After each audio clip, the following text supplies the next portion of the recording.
اللهم صل وسلم وبارك Assalamualaikum warahmatullahi wabarakatuh. Alhamdulillah, syukur kembali kita ucapkan kepada Allah Subhanahu wa taala yang masih memberikan kesempatan kepada kita untuk kembali mengkaji hadis-hadis baginda Nabi sallallahu alaihi wasallam. Pada hari ini kita bahas hadis yang ke-36 yang berbunyi, Allahumma rzuqni hubbaka wa hubba man ahabbaka wa hubba ma yuqarribuni ila hubbika waj'al hubbaka ahabbu ilayya minal ma'il barid. Wahai Allah, berilah aku rezeki mencintaimu dan mencintai orang-orang yang mencintaimu, serta mencintai apa yang dapat mendekatkan aku kepada mencintaimu, dan jadikanlah mencintaimu itu lebih aku sukai daripada air yang dingin. Hadis ini sebenarnya merupakan doa yang diajarkan oleh Rasulullah agar kita mendapatkan rasa cinta dan Allah juga mencintai kita.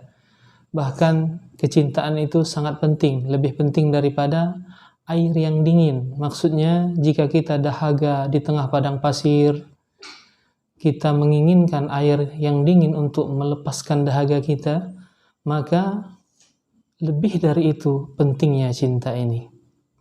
Nah, hadis ini diriwayatkan oleh Abu Nuaim dalam kitabnya Al-Hilyah dari Abu Darda. Juga diriwayatkan oleh Imam Al-Baihaqi dalam kitabnya Syu'abul Iman dari Malik bin Dinar. Adapun Hujjatul Islam Imam Al-Ghazali memasukkan hadis ini ke dalam kitab Mahabbah, kitab cinta. Imam Al-Ghazali di dalam kitabnya yang lain, yaitu kitab Minhajul Arifin, ada menyebutkan bahwa al-hub atau cinta itu merupakan cabang daripada ma'rifah. Jadi semakin tinggi ma'rifahnya, maka kecintaannya kepada Allah semakin tinggi. Jadi semakin dia mengenal Allah, maka semakin tinggilah kecintaannya. Karena seperti kata pepatah, bukankah dikatakan bahwa tak kenal maka tak cinta. Nah, seperti itulah. Lalu apa bukti daripada al-hub itu? Masih di dalam kitab Minhajul Arifin disebutkan bahwa bukti daripada cinta itu adalah mengutamakan yang dicintainya. Nah, kita mungkin sering mengatakan cinta kepada Allah, tapi bisa kita ukur diri kita, jiwa kita. Apakah kita sudah mendahulukan Allah dari yang lainnya? Misalnya ketika ada panggilan sholat, apakah kita mengutamakan panggilan sholat? Jika tidak, maka cinta kita adalah kata-kata yang berbalut dusta. Kita mengatakan cinta kepada Allah, tapi kita lebih mementingkan selain Allah. Nah, di dalam kitab Ihya Ulumuddin ada dikisahkan sebuah riwayat bahwa suatu kali seorang badui mendatangi Rasulullah Sallallahu Alaihi Wasallam. Beliau bertanya, wahai baginda Nabi, kapankah hari kiamat? Lalu Nabi Sallallahu Alaihi Wasallam menjawab, apakah yang engkau persiapkan untuk menempuh hari kiamat itu?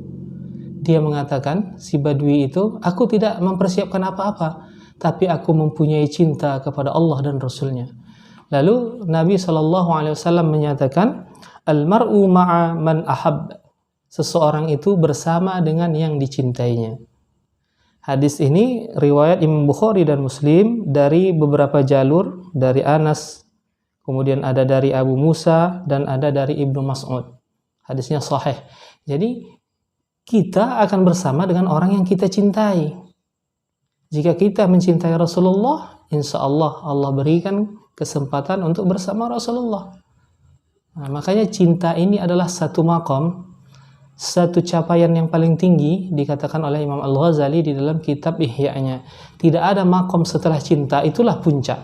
Adapun jika ada yang dirasakan oleh seseorang di dalam zauq atau perasaan atau jiwanya setelah mahabbah, maka itu adalah dari buah dari cinta itu. Seperti ridha, rindu, atau kejinakan hati yang ingin selalu bersama Allah Subhanahu wa ta'ala. Nah, kita tutup dengan beberapa perkataan, di antaranya kita kutip dari Abu Bakar As-Siddiq yang menyatakan, barang siapa yang telah merasakan kemurnian kecintaan kepada Allah Ta'ala, niscaya kecintaannya kepada Allah itu melalaikannya dari yang selain Allah. Artinya jika cintanya kepada Allah telah memenuhi hatinya, maka tidak ada lagi yang dirasakannya, tidak ada lagi yang diinginkannya kecuali Allah. Semoga Allah karuniakan sedikit saja rasa cinta kita kepada Allah yang sebenar-benarnya. Kemudian Hasan Al-Basri, salah seorang murid daripada sahabat yang bernama Ali bin Abi Thalib. Jadi Hasan ini adalah tabi'in. Beliau mengatakan, barang siapa yang telah mengenal Tuhannya, niscaya ia akan mencintainya. Jadi intinya, untuk mendapatkan cinta, kita mestilah berma'rifah. Ma'rifah dengan zauq. Jadi memang ada dikatakan, awaluddin ma'rifatullah, awal agama itu mengenal Allah, dasar-dasar ilmu keagamaan, tauhid dan sebagainya itu hanya di akal. Di akal, ilmu-ilmu tauhid kebanyakan dengan dalil masuk ke akal. Yang kita maksudkan ini ma'rifah di dalam zauq, di dalam hati, rasa. Terkadang dia menurut akalnya banyak sekali dalil-dalil yang didapatkannya, tapi tak terasa pun dia keberadaan Allah itu. Itulah kita coba merasakan, selalu dilihat Allah, merasakan keberadaan Allah Subhanahu wa Ta'ala. Nah, jika telah kita dapatkan itu, insya Allah kita mendapatkan cintanya Allah. Makanya yang termudah untuk mencapai jalan itu adalah mengamalkan tauhidul af'al. Kita lihat sesuatu yang banyak di alam ini, ingat kepada Allah yang esa. Tapi dirasakan di batin kita, di zauq kita, sehingga tembus kepada ruh kita, jika bisa tembus kepada sir kita. Maka jika telah kita alami hal seperti itu, insya Allah kita benar-benar cinta kepada Allah. Akhirnya sekali lagi kita baca hadis tadi, kita berdoa kepada Allah, semoga Allah karuniakan cinta tersebut. Allahumma rzuqni hubbaka wa hubba man ahabbaka wa hubba ma yuqarribuni ila hubbika waj'al hubbaka ahabbu ilayya minal ma'il barid. Amin ya rabbal alamin. Semoga Allah karuniakan kecintaan yang sebenar-benar cinta, bukan hanya dusta belaka. Billahi taufiq wal hidayah. Wassalamualaikum warahmatullahi wabarakatuh.